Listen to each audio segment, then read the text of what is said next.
Welcome to the Soulcraft Your Life podcast. My name is Carmen Marshall, and I'm a life design and manifestation expert, a 7-figure entrepreneur, wellness educator, and a dance teacher. And I'm passionate about helping you create a magical and fulfilling life. Whether you want to discover your purpose, learn how to attract financial abundance, or create more health, balance, joy, and connection in your life, the Soulcraft Your Life podcast has got you covered.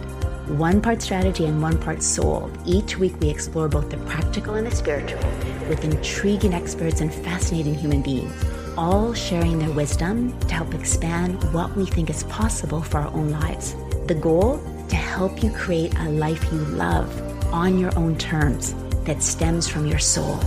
Let's dive in and discover what this life has to offer each of us.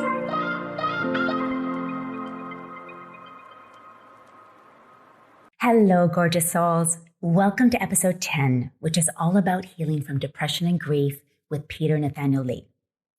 This is a really special episode for me because, number 1, Peter is my husband, and number 2, he has just published his first book, Walk With Me. And number 3, it covers topics that I think are really important to talk about openly: mental health, depression, and suicide. And while this is a deep conversation, just like the book, it's also full of hope, inspiration, synchronicities, following your heart, and the magic of life. So a little bit about Peter. There have been 3 constants in Peter's life: the desire to travel the world, love deeply, and the inescapable impulse to write about the 2. At 16, he joined the Royal Navy, where he traveled to many strange and exotic places in the company of honourable pirates, as he calls them. Inspired by tales of backpacking, he then left the Royal Navy and he spent the next several years living out of a bag, wandering around Asia and South America. He lived in ashrams, surf retreats, kung fu schools, shamanic tree houses, before returning to the UK to complete a degree in creative writing and English literature. In 2010, Peter walked the Camino De Santiago, which inspired Walk With Me, which is a story of adventure and spiritual awakening, but it's also an up-close and personal story of healing from grief and depression and overcoming generational addiction. Peter currently, of course, lives between Bali, Australia, and the world with me, and he works as a breathworker therapist, entrepreneur. He co-founded and manages Sacred Lotus Love, our online gift company, and a freelance writer. He continues to explore life inside and out in the spirit of a pilgrim. I'm looking forward to introducing Peter to you. Although, if you listen to episode 4, Calling in the One, you already know a little bit about him. Because I really want to talk about these important topics, but also the process of writing a book, especially if you have a book inside of you, and maybe you've struggled with the confidence to write it and get it out into the world. This podcast is also for you. All right, let's dive into these important topics. So, Peter, I'm so excited to have you on the podcast. First of all, this book is absolutely amazing. And I mean, I'm obviously a little bit biased, but I couldn't stop laughing, crying. It's just such a journey. And I know it's been such a journey for you, 10 years in the making, and such a process, which I really want to get into. But before we do that, can you tell our listeners where you are right now and why you're there so they can kind of get acclimated and visualize you where you're at? Sure. Well, first off, hello, stranger. I know. Interviewing you feels kind of weird, eh? Yeah, it feels bizarre.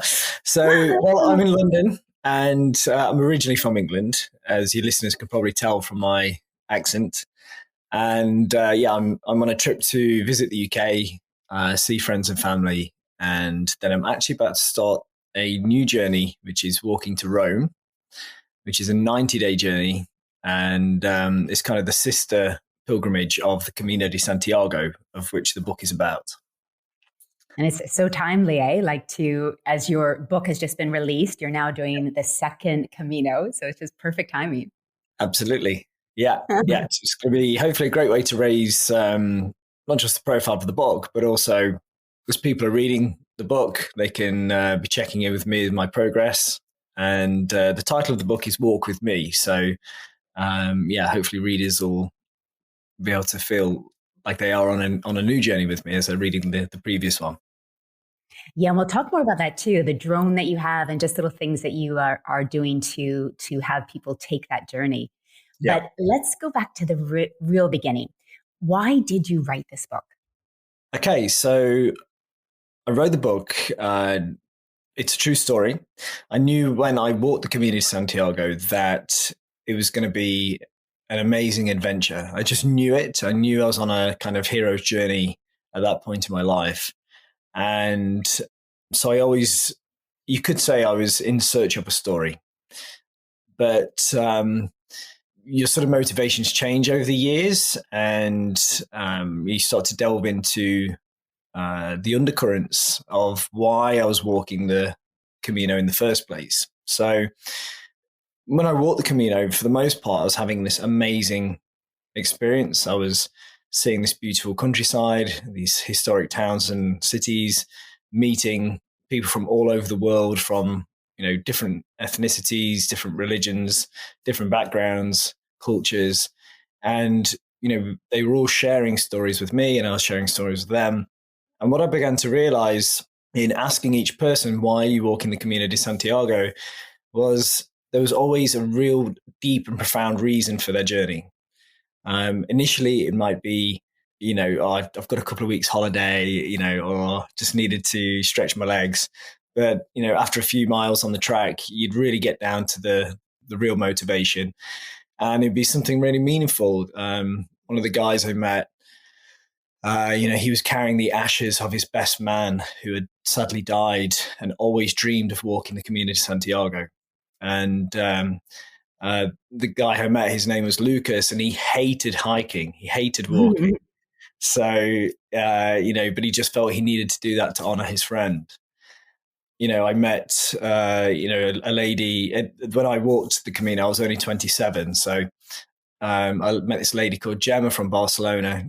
She was my age now. So, 41. And she felt she was at a real crossroads in her life. She'd done the whole corporate career thing, and now she was, trying to explore what the next period of her life was going to be. I met a guy who was, he was actually ill with cancer, and he was determined to walk 40 kilometers every single day, helping fellow pilgrims to reach their destination. And, he was just one of the most vital and healthy feeling people I'd ever met in my life. So everyone had a story, everyone had a deep motivation. And as I was walking, I started to think, well, what is my motivation? Because everybody was like, oh, you're such a happy person. You've always got a smile on your face. You make everyone laugh. And why are you walking the Camino de Santiago? And so through that process of walking and having time alone and time with other people, I really began to look into myself and realize I wasn't just carrying my big heavy bag.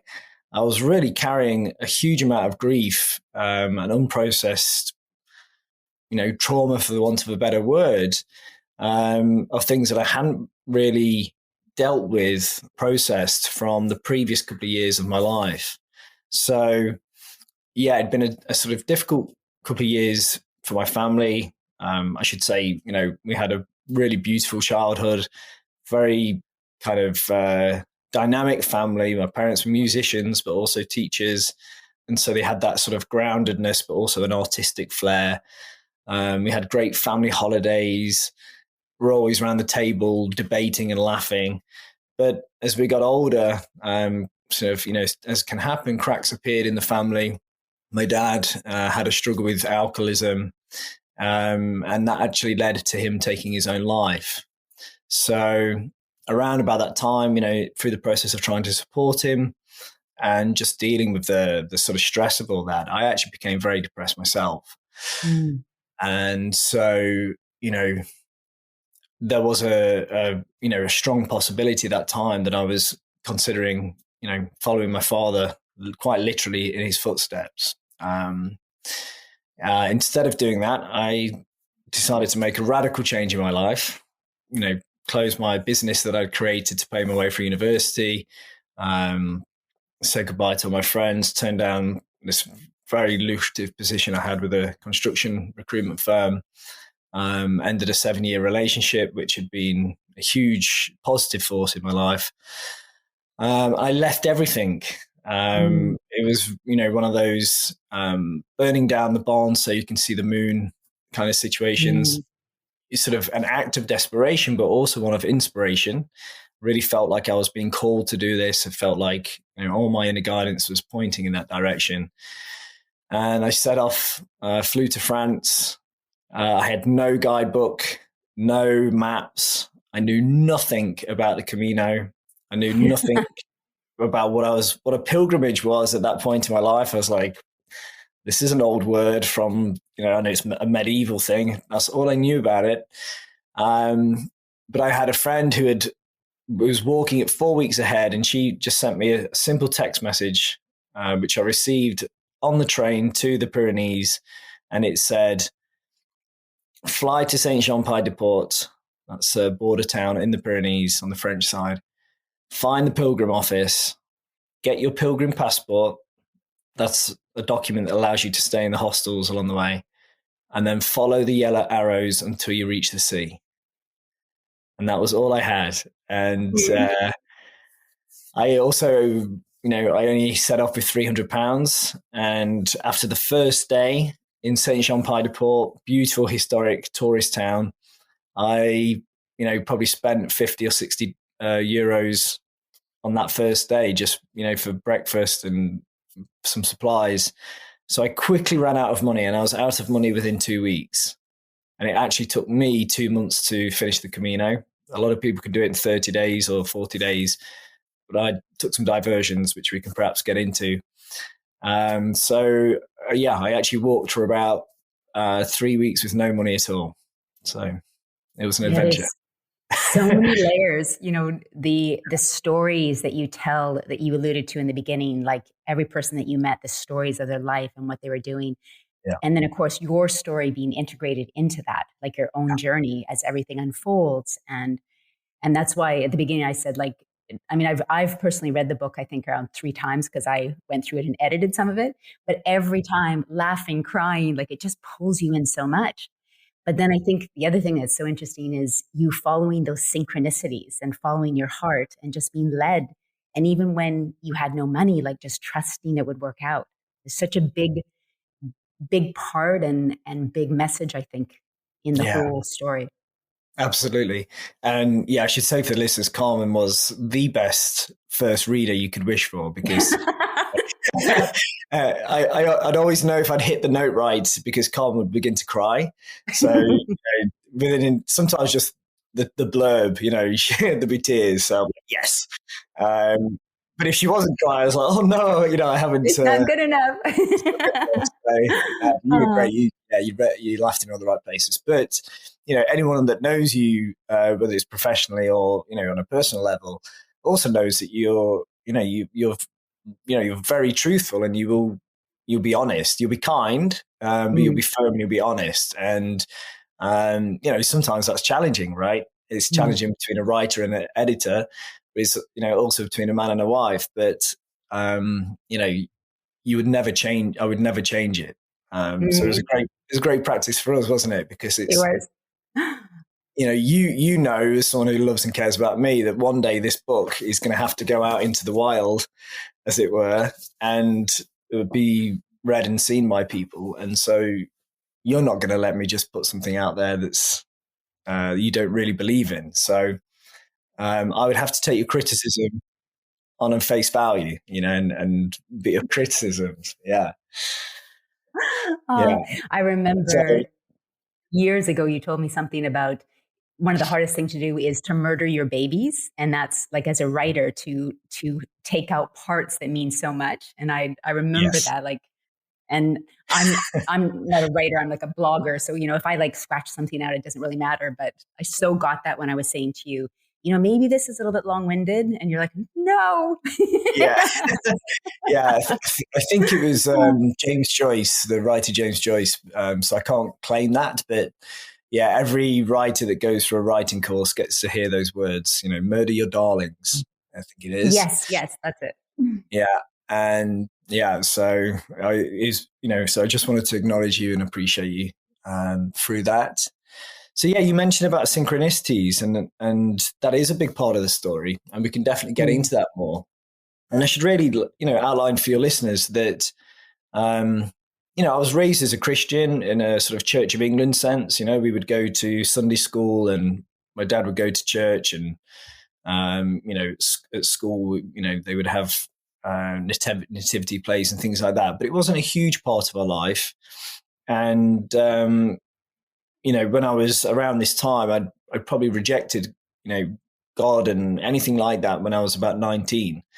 So I don't think I would have described myself as an atheist, but there was something of a void, you could say, through much of my early 20s where, I would go for hikes or I'd go for walks, in the woods and things. And I would feel that there was something there out there more than just myself, but I didn't really have a landscape or a sort of religious architecture to frame my experiences. So when a friend of mine, this is how the book begins, she invites me to go see a psychic with her. I was very skeptical and also a little fearful because we'd grown up with lots of ghost stories and things in the house, and we loved to terrify each other.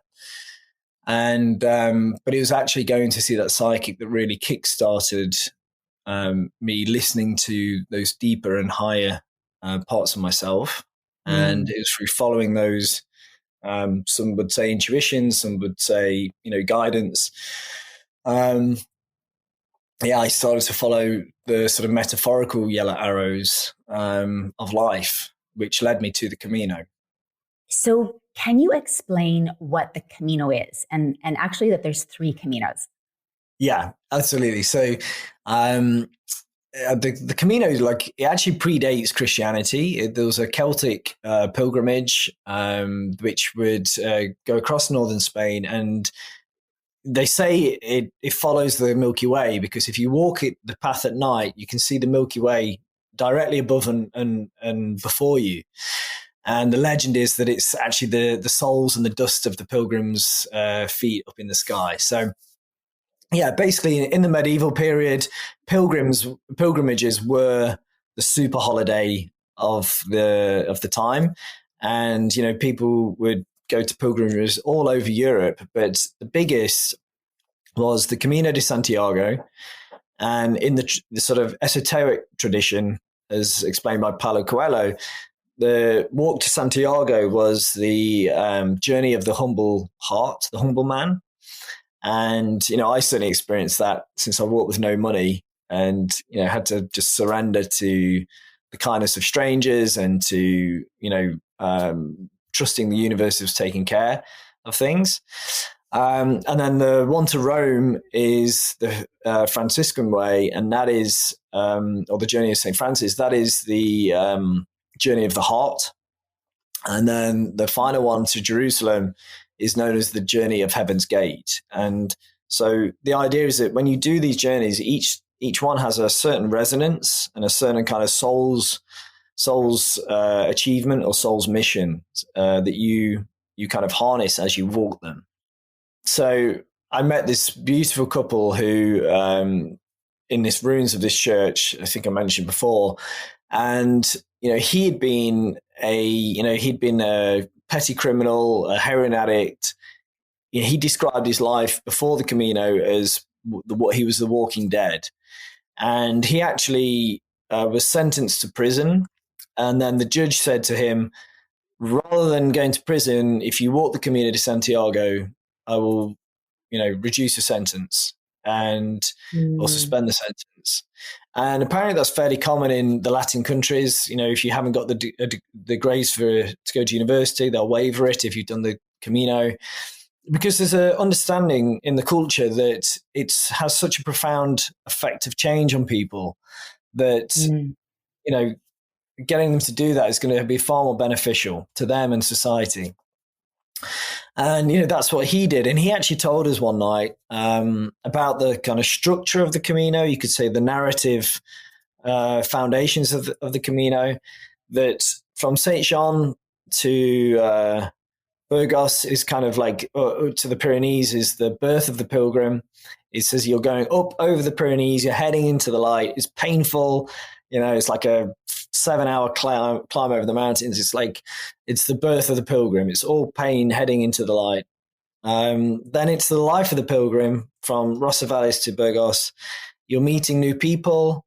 You're walking through verdant forests and lush landscapes and in historic towns and cities and villages, and everything is exciting and new.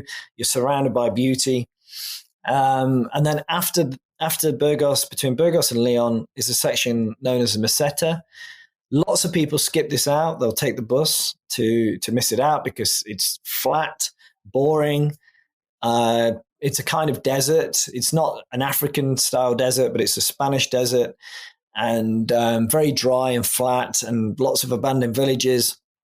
So people miss it out. They skip it. But he said to us, that is the most important part of your journey, death of the pilgrim, because what happens is you're walking, there's nothing to distract you, there's no beauty to look at. It's just you and the straight, flat road. And what happens is, and it's certainly happened to me and it happened to many people, without all those distractions, you go in and then your pain comes out. And so that's when you really face your past, you face the things you're not willing to look at. And, it's only through going through that process that you then get to the next stage, which is known as the rebirth. So that's from Leon until Finisterre. And all along the Camino, people say Bon Camino, means, good way. And when you get beyond the death of the pilgrim stage, people start to say Utreya. It means go higher, go further. It's just so fascinating to hear the history of the Camino, and that there's parts to the Camino, and that there's 3 Caminos. It's just such a journey with so many layers, eh? So what would you say made the Camino so healing for you? It's healing for so many people, but for you specifically, what made it so healing for you?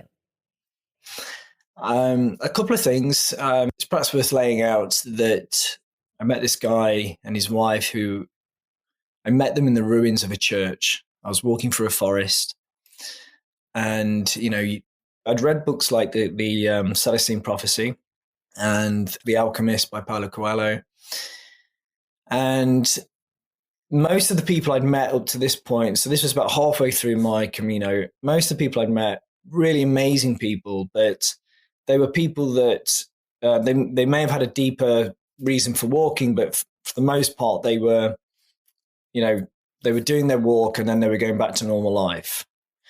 But there was another type of pilgrim of which, I would say I was one of, which is you didn't want to just go back to normal life at the end of the walk. You were looking for radical change, for emotional and spiritual growth, and that life would never be the same again. And so I was having all this fun. I was meeting people, and we were having these really deep conversations, and I began to notice that as they talk about the Celestine Prophecy, there's this idea that when you're really present with someone, sometimes things will come through you, and that you just trust what that is. And so that requires you risk being vulnerable. It means you're sharing things that you perhaps wouldn't share to people that you know really well. But the great thing about the Camino is you're all strangers, and you might meet one day and you might share the most intimate and vulnerable secrets that you have, because you know that you either won't see them again, or you might just see them after a day or two, or it just feels right. And what I began to notice was each person seemed to have a little piece of the jigsaw puzzle that was missing for one another. And you'd only find that if you were willing to share, if you were willing to be vulnerable. So, for example, I met this lady called Pat, and, she'd worked for a big pharmaceutical company, and it was really useful actually, because that day I was in agony. I had really bad pain in my heels and blisters, and I was too proud to tell anybody. And so I was hobbling along and lost all the people I'd made friends with, and, was walking at a snail's pace, and she came along and she was injured and she had all these painkillers. So, it was really helpful. But she was very apologetic about having worked for a pharmaceutical company. And I it wasn't until much later I sort of began to understand that for her. But I don't know whether it was the pain in my ankles or just her own sort of willingness to be vulnerable about some of the things that she was sharing. But I told her about my depression that I'd been through, and she was like, what does it feel like? And so, I began to try and explain what it's like to be in a deep depression. For me, it's probably over a year period, but the depth of it was probably about 3 months. And it was quite severe. Sometimes I couldn't get out of bed for days. It's almost like you're trying to recall a dream, you're sleepwalking, unable to leave the house. I probably, didn't shower for like 30 days and, just everything sort of collapses. And then you find yourself standing in the middle of your local town and you don't know how you've got there. It was like that. Mm. And so I was describing that to her and describing how, you're desperate for someone to come and help you. But whenever somebody comes towards you, the depression makes you interpret whatever they're saying and whatever their intention is, you kind of flip it in your mind and you interpret it in a negative way. And so you end up pushing the very people that are trying to help, you push them away. And, in sharing that with her, she stopped me and she took my hand and, she had tears in her eyes and she says, my daughter's been depressed. And I just didn't believe her because there didn't seem to be anything physically wrong with her. And she was like, I need to find a phone. This before most people have phones. She was like, I need to find a phone. And, that really shifted something for her, hearing an outsider's perspective. It made her realize that her daughter could be suffering mentally, even though there was no sort of outward physical sign of it. So I think culturally we're much better about talking about mental health now. But in 2010, it was still very taboo. And so, in me sharing that seemed to help heal something with her. And she'd done the same with me. And on it went, every day meeting people. And I began to realize, my heart was kind of shattered from everything I'd been through. But in the sharing these stories and the receiving of theirs, it was like my heart was coming back together. And that really culminated in meeting an elderly German lady called Gilda outside Logrono. Not sure how much I want to go into it because I'll probably end up in tears on the podcast, and then you'll be in tears, and then we'll all be in a bit of a mess. But it was some maybe serendipity or synchronicity, or there was so many things that aligned for us. Even down to her having 2 older brothers and an older sister. Her father had also committed suicide, and she. It felt like an incredibly magical experience when meeting this lady. And I'd never met anybody that lost somebody to suicide before, let alone the father as well. So that moment was hugely healing for me. And it was actually the first time I'd ever told anybody that my father had taken his life. It was the first time. Wow. First time I vocalized it, yeah. It's all described in the book and kind of explained there. But she was a remarkable person. She was like in her late 70s walking the Camino, and she had a really powerful story herself. She'd, I don't want to use the word suffered, is maybe not the best word, but she'd been through hell as a young person growing up in post-war Berlin. She was, I don't know how much of the story to give away, but she had an incredibly tough experience, and her family actually kicked her out the family home because she'd been raped by Russian soldiers, after the fall of Berlin, and she became pregnant, and she didn't know what was happening to her. So, obviously, the signs of pregnancy started to show. Her family, who were heavily religious, were furious and thought she'd been fraternizing with foreign soldiers and this kind of thing. And they basically told her, you have to give the baby up for adoption or terminate it. And and she decided to run away. She felt that life inside of her, and she ran away. She was only 15 or 16 years old. She had to live on the streets in Berlin, but slowly, surely, she managed to survive. And an important detail in this is that her father was actually quite high ranking in the Nazi party. And her son grew up to be a documentary filmmaker, and he'd won a hugely prestigious international award for a documentary made about peace and reconciliation in Palestine and in Israel, between a Palestinian family that had lost their child, had been killed in the conflict, and a Israeli soldier's family he'd also been killed. And it was about those two families coming together and donating the organs of the killed soldier to an injured child. And it was this incredible story about peace and reconciliation. And he attributed it to his mother, because his mother, every year since he was able to walk, would go to the family house, estate, and knock on the door and, ask them to forgive her. It's very hard to think, like, why should she ask for forgiveness, And she said every single year they would slam the gates in her face. And right up until the point where her mother was in a deathbed, and her mother still refused to see her and actually died without accepting that forgiveness or offering it. And, then her older sister, then her older brother, and on it went. But every year, and I think that when I met her, she had one sibling left, and she was still going once a year to try and get that reconciliation. So when I met her, it was incredibly healing for me, because one, it was the first time I ever acknowledged, outwardly that, I'd lost my father in that way. But also I was completely estranged from my family. My dad's death, it shattered the family. So at that point I was effectively homeless. I was, cut off from my mom, my siblings. And to meet this, 78-year-old little tiny lady who was walking the Camino, who had been through, a real powerful story like that, and that she had such hope and forgiveness in her heart.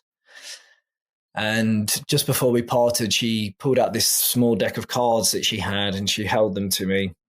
And she said, choose a card. And they were prayers basically from her church. And I chose this card, and it said, the only way to defeat despair is to overwhelm it with hope. And, I would then carry those words with me for the rest of my Camino, the next sort of 500 kilometers. And it really got me through.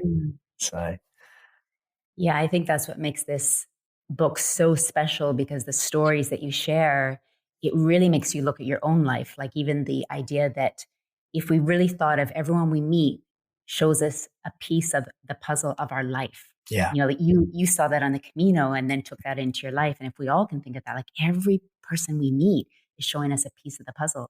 Yeah. And then all the different motifs like forgiveness, and it just really makes you look at your life.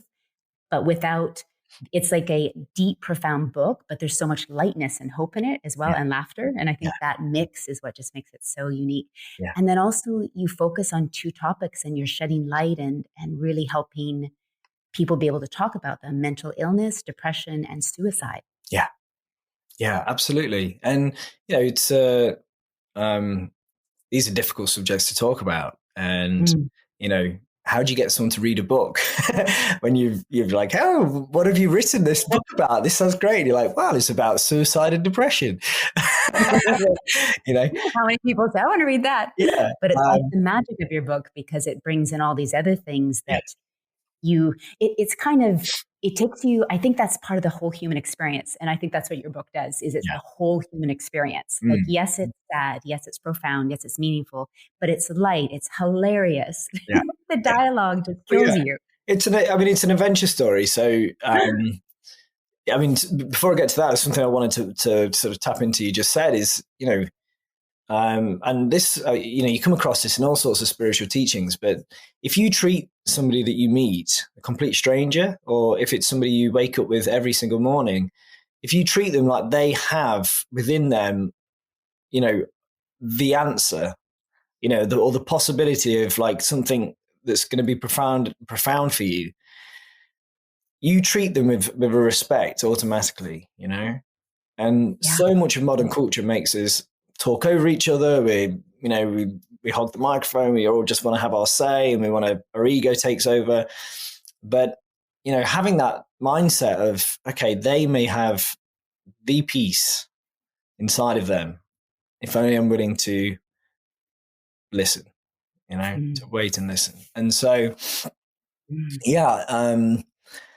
And you're right, writing about these difficult topics, the marketing team in my, up in my brain is like, this is no, mate, you shouldn't start the book when you're depressed, you shouldn't start the book, where I started, you should be in the happy zone. But,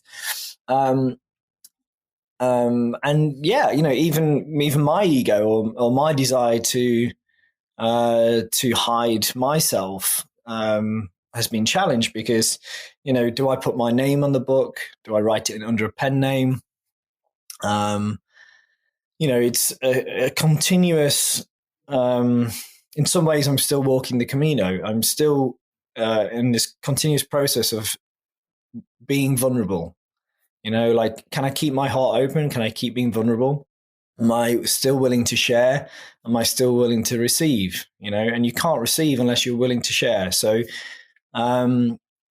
you're right. There is some real challenging parts in this book. It will have people in tears. It might make some people angry. But there's also a lot of joy and light and hope and fun and adventure. And, when I originally started to write this book, it was all the latter part. It was all the adventure. It was the new horizons every day. It was discovering these amazing places and these fun times I had. All of that was true. But what was unseen, what was unspoken, was just as present. And it added the context to why I was having such an amazing time. Because some people you meet, like, wow, you had such a profound time, experience. For me, I just walked, I just went there. And so I started to think, well, why was it so profound for me? Why did I have such highs on that walk? Time for a quick commercial break. Hi, this is Carmen, and I'm sponsoring myself. And since this topic is so related to meaning and purpose, I wanted to encourage you to go to my website, and there you'll find my official Soulcraft Quiz to discover what your soul's really craving. It's only 7 questions, so it'll take you 2 to 3 minutes max, and it will help you hone in on what your soul really wants. Hint, the answer may surprise you. And even if you already feel on track with your purpose, the quiz can help you with important distinctions. And if you're completely new to purpose and your soul's calling, this can be a crucial first step. So go to carmenmarshall.com/quiz to take this fun, free, and illuminating quiz. Now, let's get back to the podcast. And the reason for that was the other part of the story was because I'd experienced such huge lows before, Yeah. And my rucksack is such a great metaphor, and just the journey itself, because that was my shadow I was lugging behind me, and not just mine, but also my family's, my father's. And so, from a sort of crafting a narrative point of view, I got this idea of telling my story as I'm walking the Camino, but then also my father's story, kind of coming together. They travel alongside each other, but getting closer and closer, and then they meet in the middle. There's a reckoning, and then it goes on. They sort of walk on together, and that's really about, for everybody listening. We all carry a generational story. Some of us it's more traumatic than others. Some of us it's a burden of greatness, perhaps. And we all have to carry that. And, some of it we can let go of when we've learned from it. Some of it we can heal it and heal it, sending it back. I really believe that. I think it's a Buddhist notion, or is maybe a Native American, where it's, that when you heal yourself, you heal 7 generations forward and 7 generations back. And yeah, that's what the story is all about.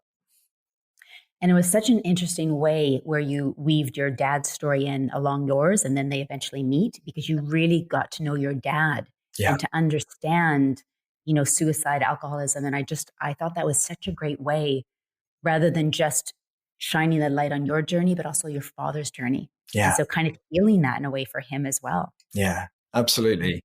And, one of the really difficult things about suicide, is that the manner of death ends up defining that person.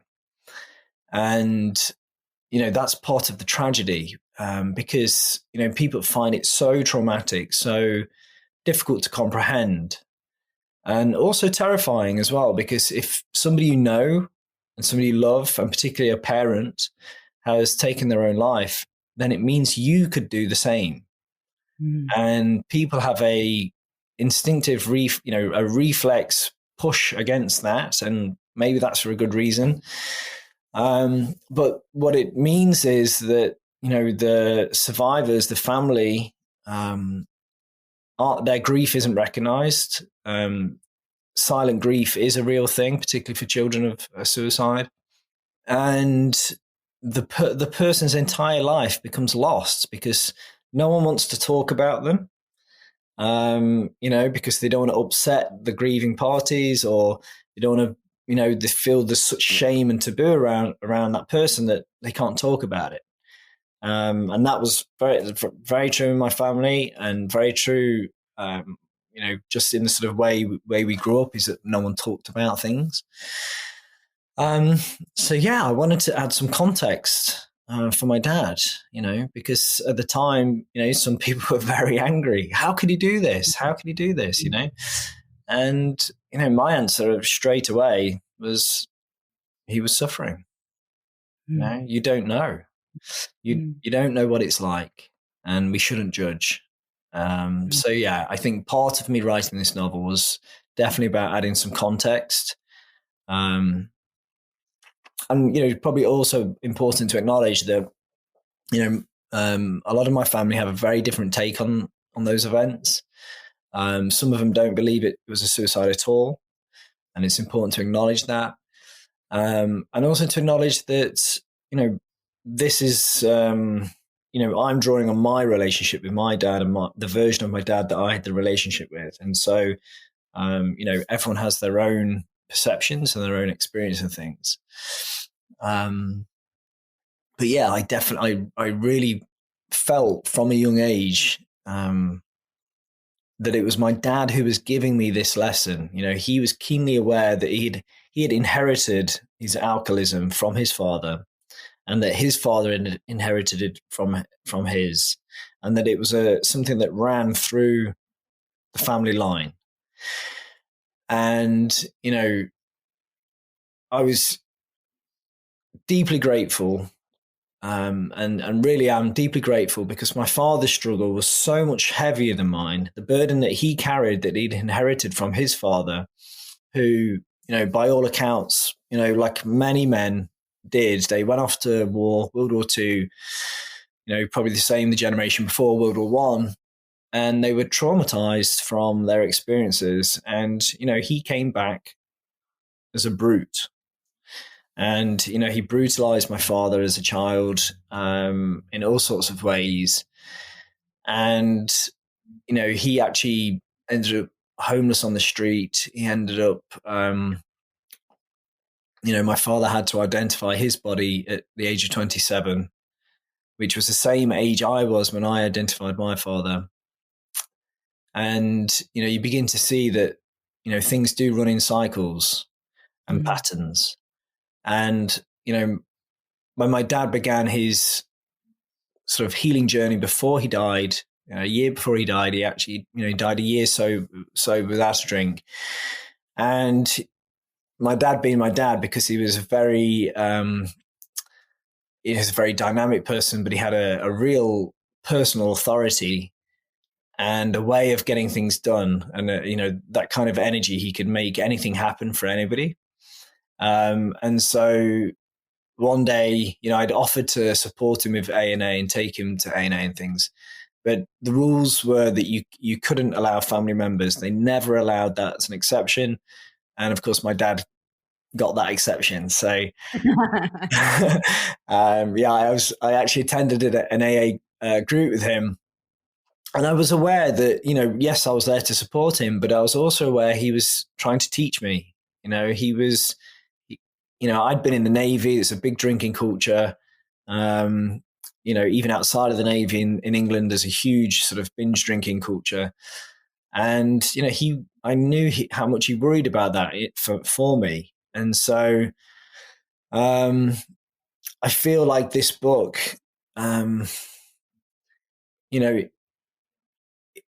it's in many ways, it's come from my father as much as it's come from me. And I really feel that he felt that there was this something being passed down the generations. And, he some people could look at his life and how it ended and say, oh, it was a failure. But I really don't see it as that. I see it more like a relay race. And, from what he had to carry from his father, and how much he managed to not pass on to me and my brother. I think he ran probably 3/4 of the relay race. I just took the baton and did the last bit. So, yeah. Yeah. And isn't that any parent who is getting passed by generation, can it stop at this generation? And that it has. Yeah. So that's a triumph. Yeah. Absolutely. And, I had, many experiences on this walk. They're in the book, which were out of the realms of the ordinary, you could say, and, could sound fantastical or even delusional, but in the context of the experiences I was having, they sort of built and built and built that, by the time I got to that point, it was undeniable. I reached the end of the Camino. For many people, the end of the Camino is arriving at Santiago Compostela. It's a city where the body of St. James, the apostles, bones are kept. And, you walk through the cathedral gates and all your sins are forgiven. And it's, that's the Catholic tradition. You queue up to kiss the statue of St. James.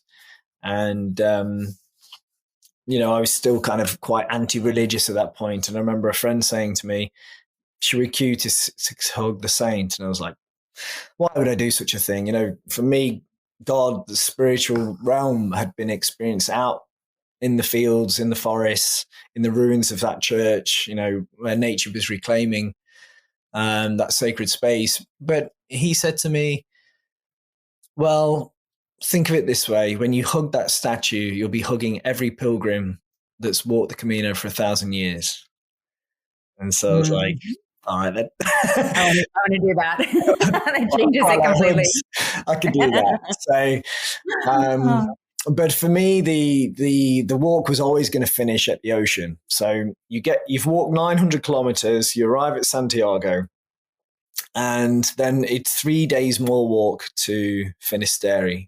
And Finisterre is where Columbus watched the ship go over the horizon and disappear. It was known as the end of the world because it was the most westerly point in Europe. And it's one of those funny moments where you catch yourself because we were walking out of Santiago, me and some friends that I'd made, and you're like, oh, how far is it? And it's like, oh, it's only 3 days walk. Only 3 days walk. It's sort of one of those moments where you catch yourself as to how much your perspective has changed. Think of it. Most people don't even like walking to the shops. So, yeah, so we got to the ocean, and then the tradition there is that you burn your clothes that you'd walked in, and you run naked into the ocean, and it's like a real rebirthing moment.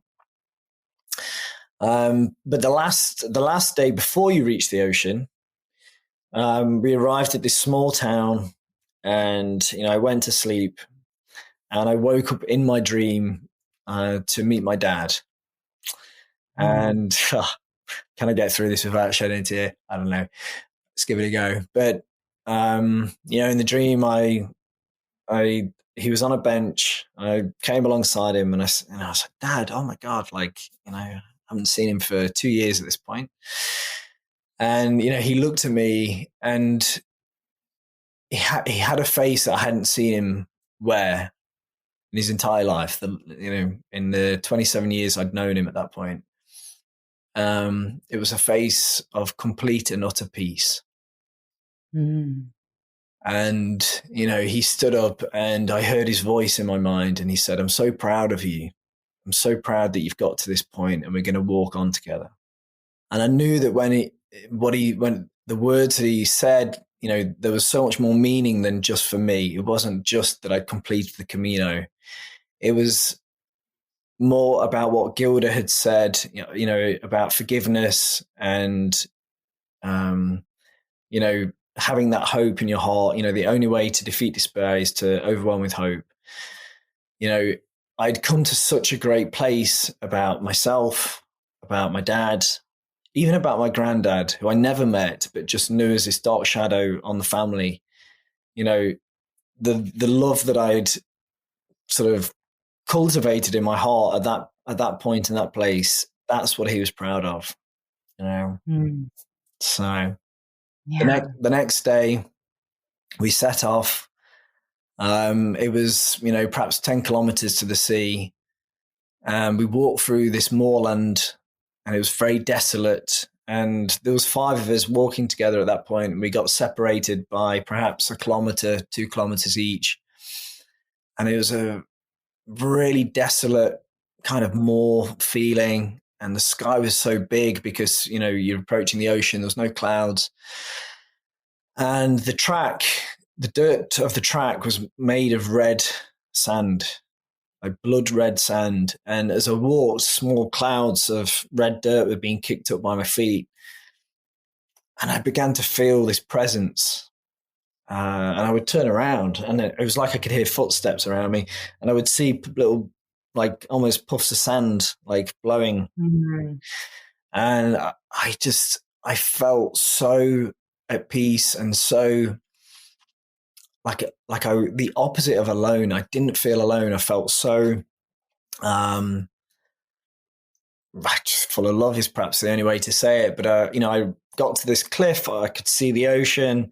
And after walking 900 kilometers across 2 countries and seeing the ocean for the first time, it's an undescribable joy. And, it's not a joy that whitewashes over things. It's a joy that's earned out of, the pain of blisters and heartache and all of those things. And even not in spite of those things, but because of those things, you feel this incredible joy. And I remember just thinking, I could die now, and I would be so grateful for the life I've lived. And any day after this will be a bonus. It will be a gift every moment. And as I was feeling that, and feeling just like incredible, and I was also aware that it was a desolate sort of feeling to the place, and that I should wait for my friends, because we had been warned that pilgrims had been known to reach the end of their destination and throw themselves from the rocks because, maybe they hadn't found what they were looking for, or they were just overcome, or any number of things. So I was like, I best wait for my friends. Maybe they don't, maybe they don't have their dad to walk with them. And, I waited, and one by one, they all came along. And, I told them, I was like, I felt someone walking with me. And they looked at each other, and I didn't speak any Spanish, so they had to translate for me the whole, as we traveled together. And they said, this area, they'd been told that morning in the cafe, is known as the Walk of the Ancestors. And the red sand is known as the blood of the ancestors. And because pilgrims are known sometimes to fail at the end and to fall from the cliffs, that one of your ancestors will walk with you on that last stretch. Wow. And I was just like goosebumps and shivers. It was incredible. Yeah. So yeah, and through the whole journey in the book, whether it's you and your story or the stories that you're telling about others, you're just so there the whole time. I think that's why it's so engrossing. Like the way you tell it, you're just right there. Yeah. But what was it like to write it? So obviously this is your story, but the writing, I think, was just as much of a journey. Yeah. Yeah. Well, so the walking part was the easy bit. Actually writing. Yeah. Now it's a great question. I discovered I was dyslexic at the age of 26 when I was at university. So I was a mature student. I went to university at the age of 25. I had left school with, probably 2 GCSEs, level C. I'd, joined the Royal Navy at 16. And, I had a mixed time at school. Some of my teachers absolutely loved me. I was very popular. I was very, very bright and had a charisma, but, I had this dyslexia, which wasn't really known about then and certainly wasn't tested for. And so, I'd have my stories read out to the top set in English, but I would be in the bottom set. And the teachers were always like, he doesn't apply himself. He's lazy. Doesn't focus. That really hurt me because I've always been interested in writing. My dad bought me a typewriter when I was like 6 or 7, or gave me his old one. And I was in love with the sound of the keys. I was in love with the paper scrolling and the smell of the ink and the magic of seeing words appear on the page. I knew that I wanted to be an author from a very early age. And then to go to school and find out, you're continuously being told you're no good at it. Or you're good at the story, but you're no good at the nuts and bolts, the words and the grammar. It stayed with me, and so I was doing a creative writing degree, and that's when I was tested and discovered I was dyslexic. So began, you could say, a whole different kind of journey, which was about learning to let go of that shoulder, the teacher on your shoulder that's constantly criticizing you and telling you you're no good, and starting to teach myself spelling and grammar and paragraphs and sentences and all of these things that I had no interest in and was blind to in many ways. I was interested in chapters and scenes and parts and books. I wasn't interested in the smaller details. And so it took me probably, I came back from the Camino. I was like, I'm going to write this book. This was an incredible experience. And I was like, wow, yeah, you should write this book. And what happened was years would go by. I would meet people. They'd ask me, what do you do? And I'd be like, oh, I'm a writer. They're like, what are you writing? And I'd be like, nothing, and it was over time that really starts to it erodes your self-confidence and it erodes your sense of self-worth because you realize that you're not living in alignment with your dream. I wasn't walking the path. I was on the verge looking at the path. I was trying to create the space in my life to I kept like going away when I worked on a sheep farm in New Zealand, living in this hut in complete solitude. This help look after this farm and this small family. I did that so that I could write the book, but I spent 6 months essentially howling at the ceiling because I couldn't get the words out of myself. So when people ask me how long did it take to write the book, I say 10 years. In actual fact, fingers on the keyboard was 2 years with, many gaps between where Carmen would have to tell me off and I'd be like, oh, I'm going to go surfing. She'd be like, no, you need to be writing your book or I just whatever it so was. believed in this book. And I was like, I knew you wanted to get it out. It was just, I think part of it is every time you wrote, you were reliving it, so Yeah. there's that. And then dealing with your, dyslexia and what teachers had told you. But I think it's so important for people to hear that. Like, even though you were told, like, you'll never be a writer, like, didn't you have a teacher that told you that? Yeah, I had a teacher who told me, and it was doubly painful because he was probably the first teacher who I really respected and liked, and he'd actually made a huge difference to me. He was an English lit teacher, and in many ways, he turned things around for me a bit because I was heading to I'd given up, I'd checked out basically of school, but he got me interested in literature. But he did say to me, look, there's probably no point in banging your head on the university door, meaning, because he didn't think I was academic and I could do it. But I did go to university and I did get a degree, and I was the first, in my family and extended family to do so. But, sometimes these, I remember him saying that, but sometimes that's what you need to hear to kick you into action. Yeah, that's so true. Sometimes you need that adversity, even though it's painful at the time to hear it. For people that are struggling to write but know they have a story in them, what do you think helped you the most actually get it done that maybe could help other people as well? Oh, that's easy. Just marry a life and business coach. because they will kick your butt every day. No. Well, yeah, perhaps some more easy and reach practical things would be. I tried all sorts of things. I tried doing voice memos and then typing it up when I got back. And there's software where it will convert your voice note into text.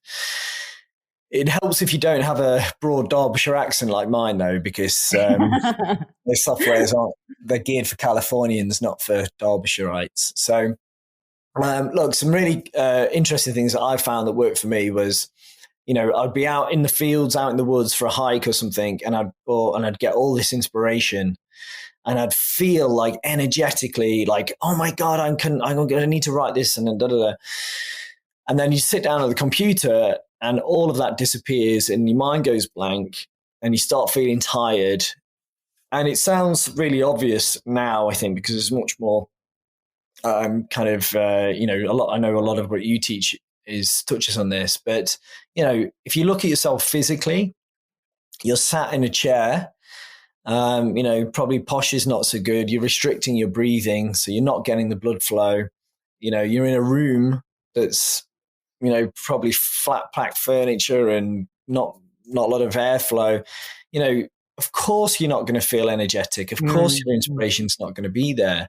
So, I figured out that, okay, walking, you're breathing, your blood's flowing, you're in nature, like that. Those are the ingredients for creativity and energy. And so, okay, how do you bring that into your office? Well, that's really for everybody to play with. Things I would do would be I would listen to the music that I would have on as I was hiking. And that was a huge thing for me. It really uplifted me. And depending on what part of the book I needed to write, if it was particularly sad or if it was, more inspirational, I would listen to music without words, more like electronic music or euphoric sort of sounds that would kind of fit the mood that I was trying to conjure.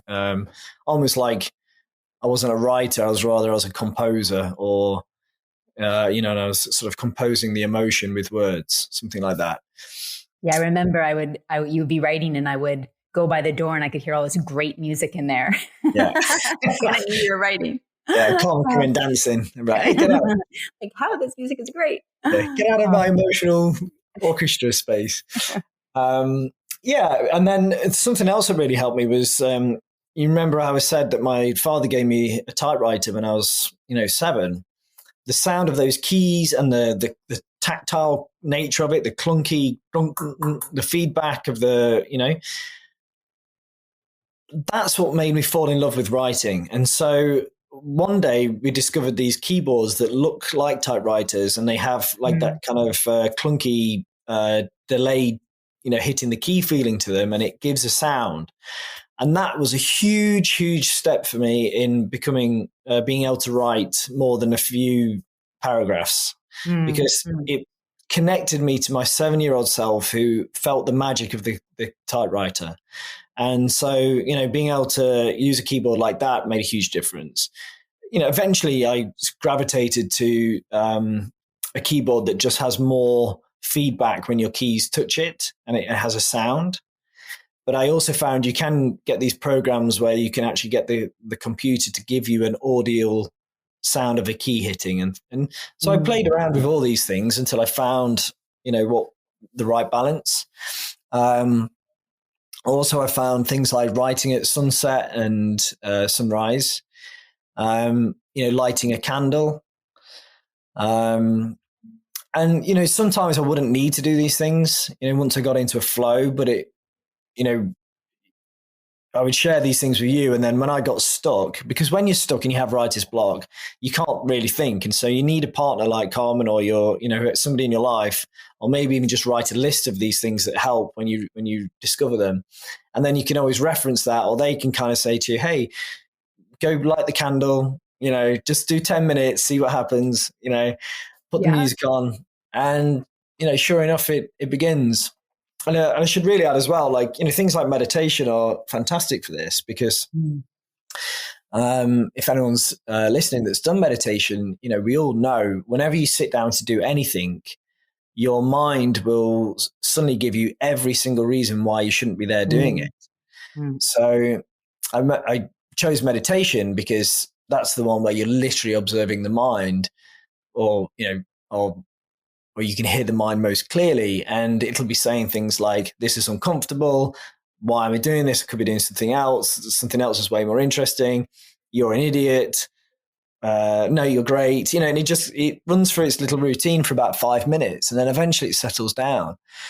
And I found that if I go for a run, it'll do the same script. Why are you running? This is stupid. We could be eating pizza, And it's true for writing as well. You sit down to write something, and your mind will just bring out its little script. And so sometimes you just have to let it have its moment, maybe even write out whatever it's saying.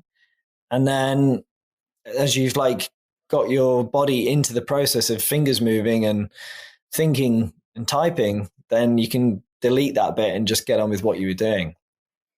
And I think what was so interesting, me observing you as well, because I think we've been together 6 years now. Yeah. And the gaps between when you'd be inspired to write and then it would stop used to be really big. But every as time went on, they would get smaller. So then you go back to writing, then you'd stop, but then that gap would be smaller. There'd be less time between each gap. Yeah. So I think it's so important for people to know that even if you're struggling, just keep going and figure out what works for you. I would say to you, that list, I knew movement really helped you, to just get out and move. Or remember, I always say, go throw yourself in the ocean. I know that works. Yeah, there's normally after we'd had a row, she'd be like, go throw yourself in the ocean. But they just got smaller and smaller until there came a point where you're like, okay, I'm getting this book done by this time. Yeah. And that probably wouldn't have worked, 10 years ago. So it's a process. But I think it's so important for people to realize that the things that are the hardest, if you are called to do that, you have to do it. If you hadn't have got this book out, you'd still be suffering. It was something you had That's to do. right. Absolutely. Yeah, I would. Now I feel like such a big release, because I've carried this story around for 10 years. I had a little jotter on the walk where I took probably 10 days of notes, and then I forgot all about it. So everything I wrote was from memory, and I do have a writer's memory for remembering conversations and details. You remember everything. Remember everything. Much to my chagrin. Remember all the things Carmen does wrong, I remember them. But that was taking up data in my brain, it's taking up space. And, now I'm at a place where I can let that go, because it's I've done this was my mission. I've done my mission, and the pain of having not achieved it or having not even started on the journey to doing it, that made me miserable on the inside. I mean, not outwardly, but like inside, it was chipping away at my soul.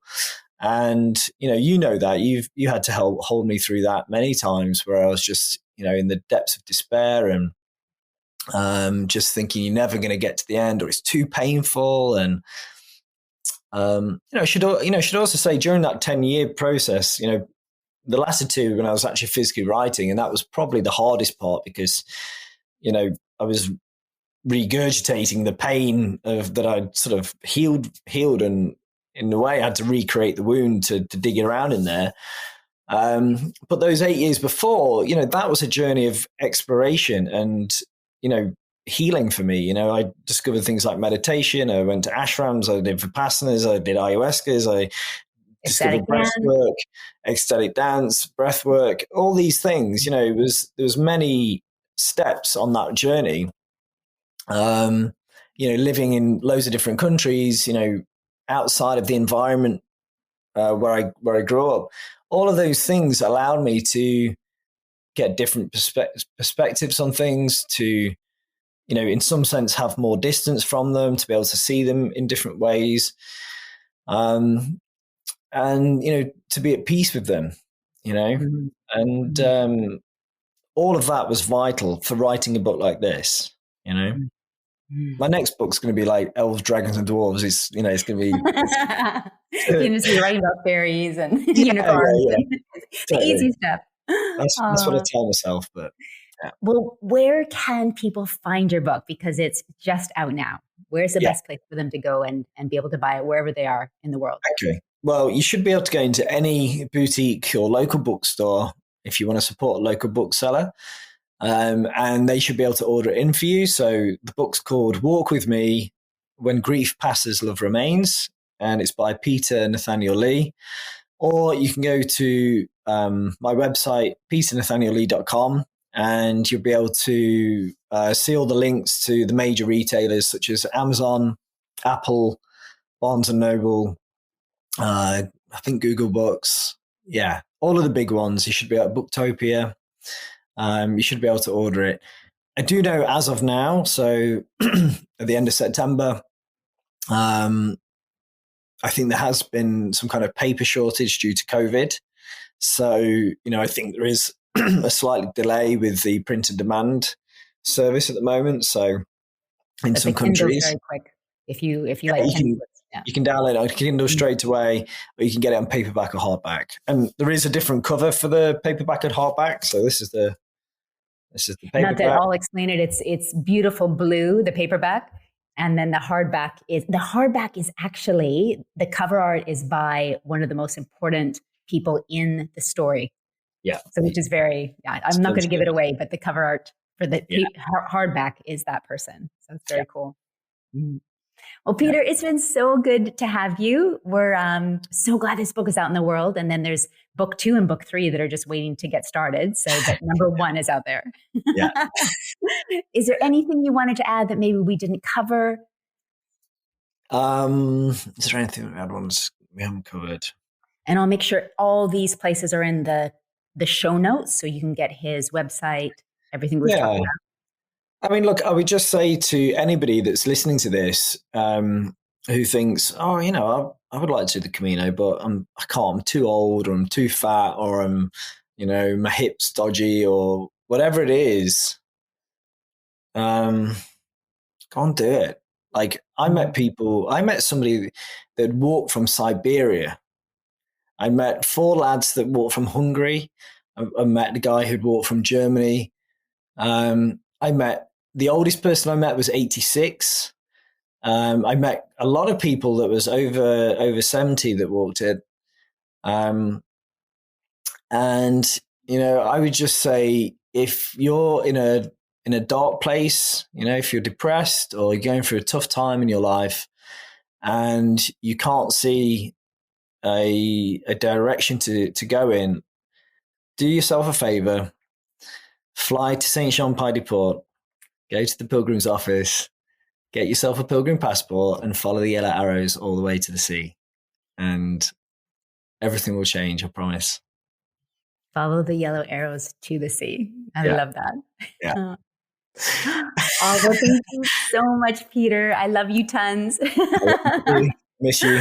And I should also say, for anybody who wants to follow along my journey to Rome, which is going to be starting tomorrow, I'm going to be, I've got a GoFundMe page to raise money for a couple of suicide prevention charities. And I'll be posting like a video blog on my Facebook and Instagram. If you want to help support, donate, or just buy me a coffee, or even just leave a comment every day and give me some encouragement, that'd be amazing. So yeah, come walk with me. I'll put that all in the show notes as well. Okay. All right. Bye for now. All right. Cheerio. Thank you so much for listening. And if you enjoyed this episode, I'd absolutely love if you left a review on iTunes. It really helps me to get the podcast out there to support more people just like you to create soulful lives.